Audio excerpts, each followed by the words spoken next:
Good morning and welcome to A Moment with Hope with Upward Transitions. And today we have Patrick Raglow with us, who is the Executive Director with Catholic Charities. We are starting a little later today, but we're just going to move forward, and we're very excited to have Patrick with us today. And Catholic Charities is one of the agencies that Upward Transitions collaborates with, as we all work together in our community to meet the needs of some of the most vulnerable people that we have living in our counties. And actually, Catholic Charities serves multiple counties. But just to get things started, Patrick, tell us a little bit about Catholic Charities, its founding, and how long it served Oklahomans. Well, Carla, first, thanks for bringing me on to this broadcast today. And thanks to all the listeners out there. We are really pleased to be a partner of Upward Transitions for so many reasons, and I look forward to exploring them more fully.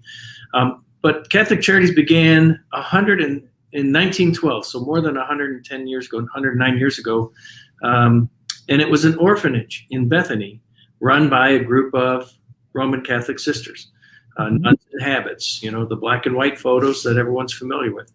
And it served, that facility lasted in service for nearly 5 decades. But over the years, as the needs in the community changed, the response of the Catholic Church to those needs in the community also changed. And so we added programs from time to time, programs to serve adults and programs to serve people in poverty, hunger, all those things over the years. And so today, Catholic Charities has 12 different social service programs serving across 46 counties of central and western Oklahoma. Our youngest client, not yet born in crisis pregnancy services. So we still continue the legacy of St. Joseph's Orphanage today. And our oldest client, 97, in sponsored senior housing. So we don't do everything along life's journey, but a little bit all along the way from conception to natural death. And we do counseling programs. We have immigration legal services, refugee resettlement, which we are the only resettlement agency in the state, homeless services, which we partner very closely with Upward Transitions, and many other programs that we are privileged to serve our community. Yeah, and so in serving all these multiple counties in Oklahoma, how does that work? How's your process work today in meeting the needs of those clients in those counties?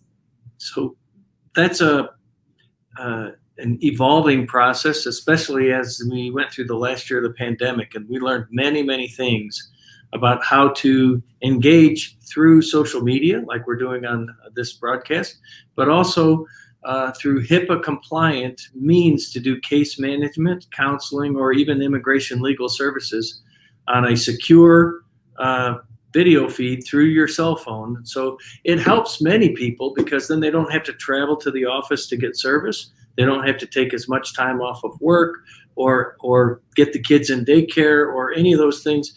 They can just connect on their phone from their location and still connect with licensed professional counselors or actual qualified certified attorneys in the state, or our case managers, our professional case managers. So they can access those services, but we also have offices with staffed offices with individuals that serve clients that come in through the door in Ardmore, in Lawton. We are looking to reopen our Guyman office through services in Woodward that would extend service to the Panhandle.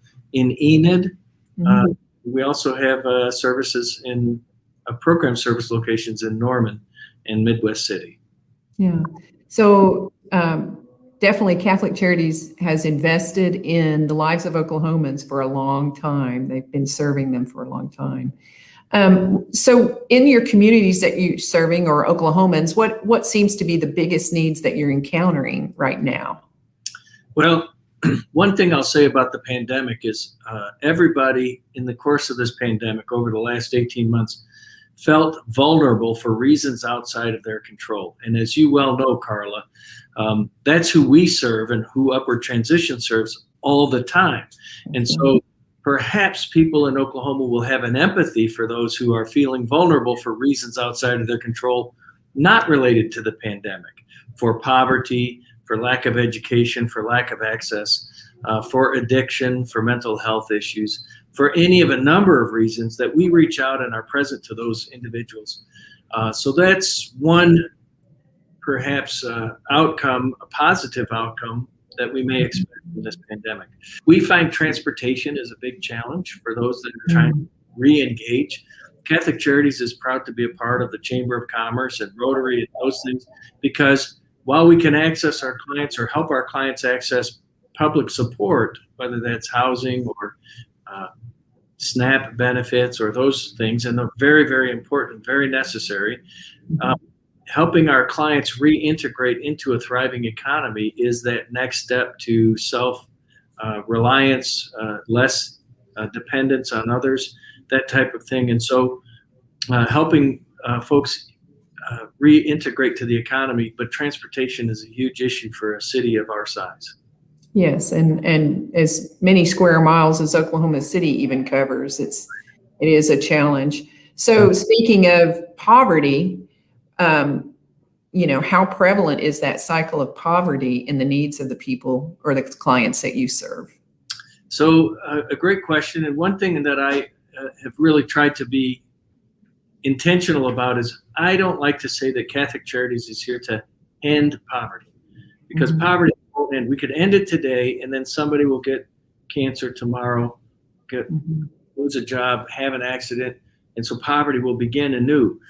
So we don't try to end poverty, but what we do every day, and what Upward Transitions does every day, is limit the impact of poverty on those who come in our doors, and limit their experience of poverty and connect them to resources and get them out of that poverty. And so the cycle of poverty is profound, in generational poverty, in lack of access, in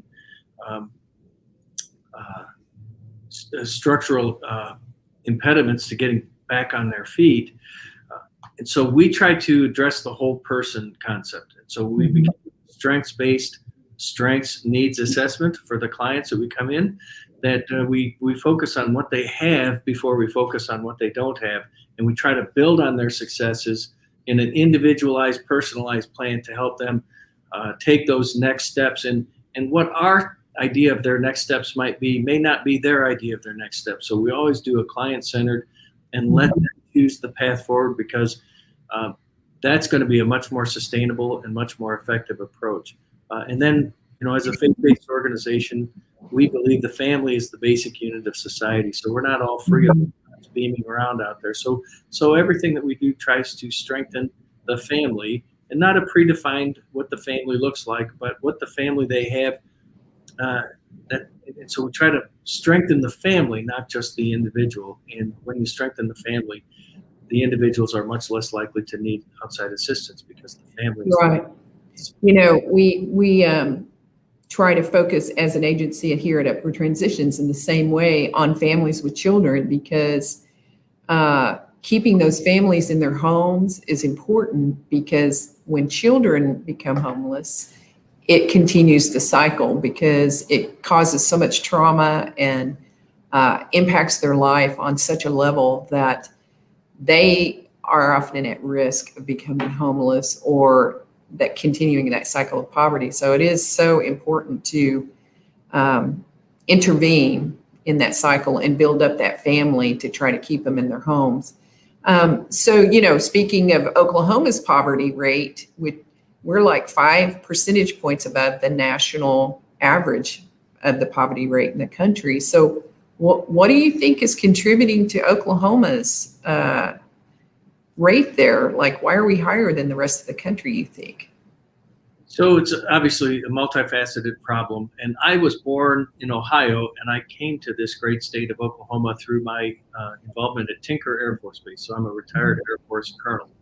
Now, Oklahoma is known in the military circles as a profoundly great place for military installations, warm and welcoming and all that stuff. And our state was the only state out of 50 that increased its military footprint in the base realignment and closure process.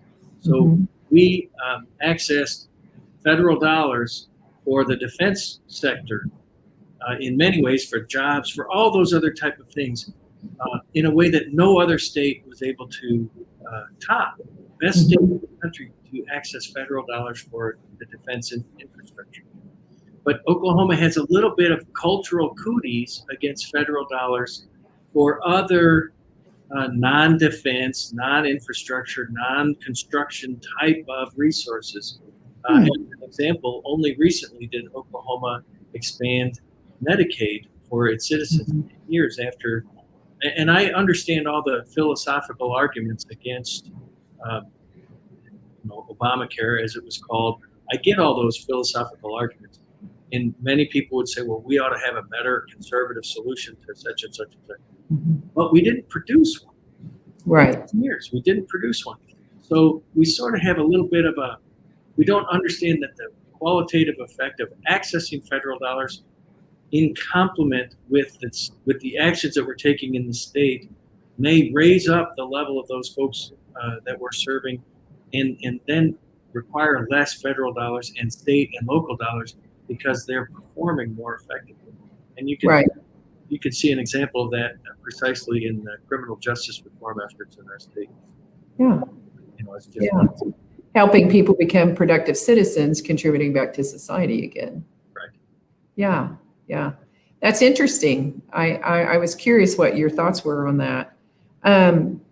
So what do you think is the best way that we can impact the lives of those who are living below the poverty line or homeless? Do you think that there's something more that we could do if we had the support of the federal dollars, or is there some sort of legislation that is pending, or we could maybe somehow accomplish that would help?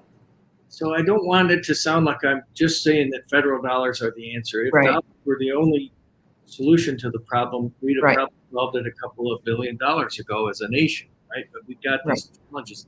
So it's the emphasis on the family. It's the emphasis on community. It's the whole person concept. If we keep aggregating the problems of individuals and we say, well, we'll fix this piece, or we'll fix this piece, or we'll fix this piece, we live our lives that way. We live our lives as integrated persons, family. So it's not ever just one thing. It's always a kind of combination of things. And so with 12 different social service programs just within our agency, we try to wrap around the different needs of that client in positive, constructive ways, but not only within our agency, but also partnering with Upward Transitions, or partnering with United Way, or partnering with other organizations across this state to wrap sufficient services around that person so that they rise to another level of productivity and capability and opportunity. And that's the best way, is that don't piecemeal it, but wrap it around. Right. The whole person. Critical mass around the whole person, around the family. Yes. Yeah. Yeah. And, even considering the mental health component of that too, we have a deficiency as far as an infrastructure for mental health right now across our country. And unfortunately, I think a lot of our prisons are feeling that. We're just housing the mentally ill a lot of times in prison.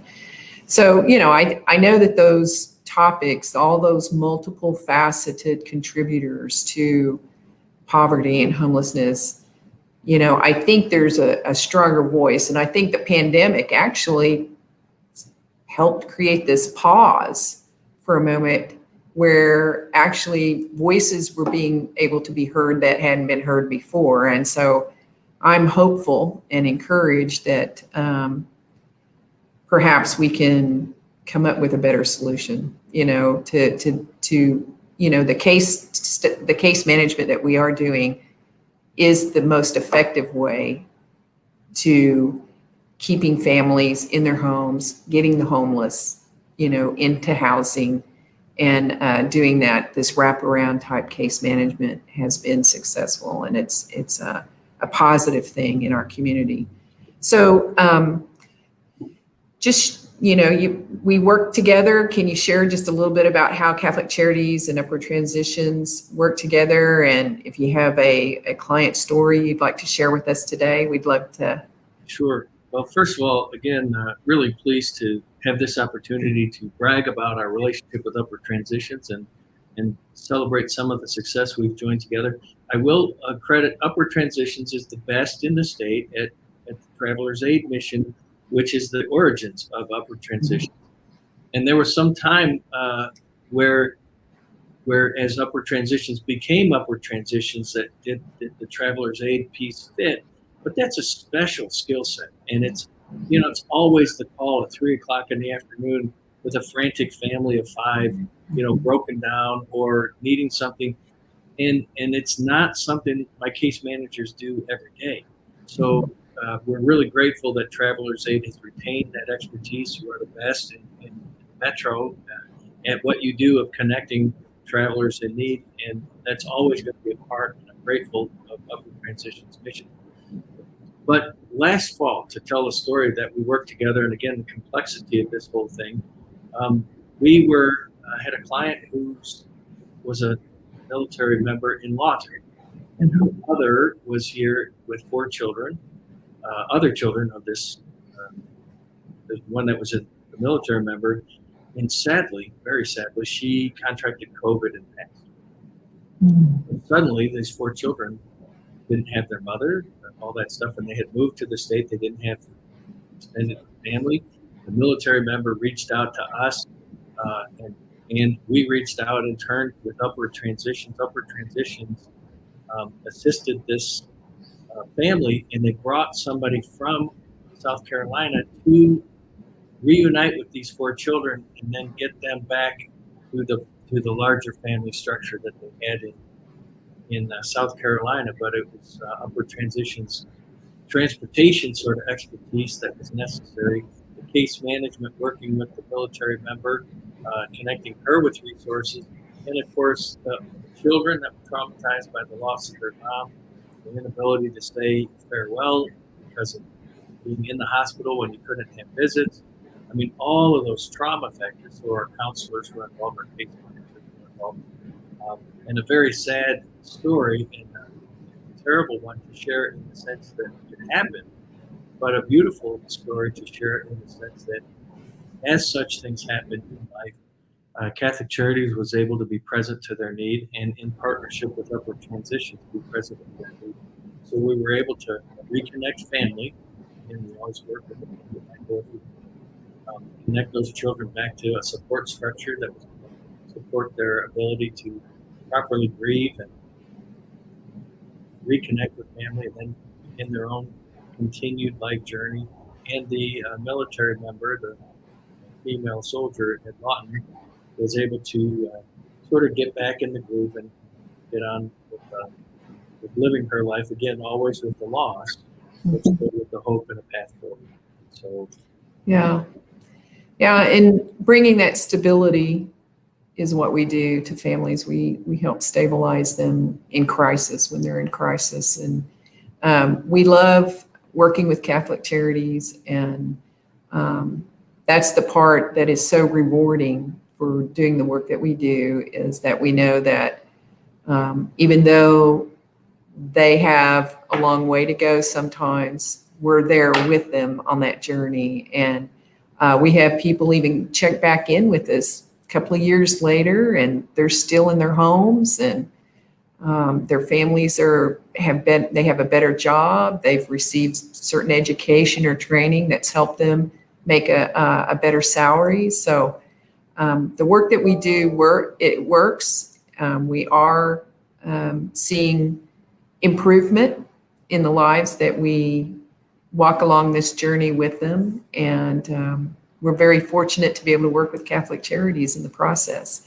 So this is where time's up today, and we just want to thank Patrick Raglow for being with us today. He's a special guest. We're really happy that we were able to coordinate this together with you and all the information that you shared with us today, and we appreciate it. So we look forward to seeing everybody next week, and Patrick and I will tell everyone so long. Thank you. Have a blessed day.